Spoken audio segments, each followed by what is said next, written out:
Today we are going to take a look on a very common task that we perform in Excel while doing data cleaning in Excel.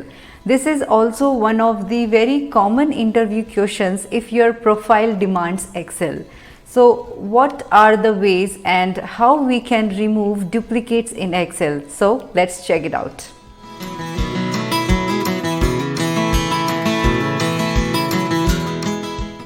I have this table with the products, region and sales.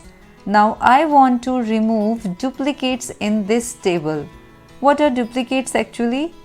Let's have a look at this row and this row. Are they duplicates?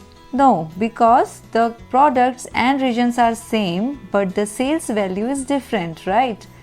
Now let's see this row and this row. Are they duplicates?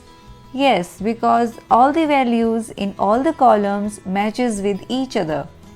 What I want now is I want to remove the duplicates of all the occurrence. For example, we have one more here. These three rows are duplicates to each other, so we want to remove all the duplicates and will keep only one occurrence in the final data set. This means that I have to take a look at the combination of all the columns in order to identify the duplicates. The method that I will tell you will work with all the Excel versions. First of all, you need to make a decision. Do you want to keep the original data set or not? If you want to keep it, you can compare before and after results. So I am going to take a copy of this data set first so that we can compare our results. Select all the data, Ctrl C to copy this and paste the values, and I will paste the formatting also.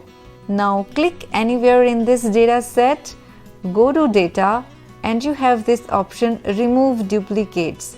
Just click on it. This pop-up box will ask you to select the columns that contains duplicates. The data has headers, this is correct. So now click on OK. This message will tell you how many duplicate values are found and removed and how many unique values remains. Now let's check out this row combination. It is now appearing only once. Now if you want to remove duplicates only from one column, you can also do it. For example, you want to remove the duplicates on this product column and you need a list of unique products. So repeat the same process, copy this column, paste it somewhere else, click on this column anywhere, go to data, remove duplicates and it will show you the number, and here I have the unique list of products. So this is how you can remove duplicates from your data, which is very much required when you do data cleaning in your Excel files. I hope that you found this video useful. Subscribe to this channel if you want to learn more Excel tips and tricks, and I'll see you in the next video. Happy learning and take care.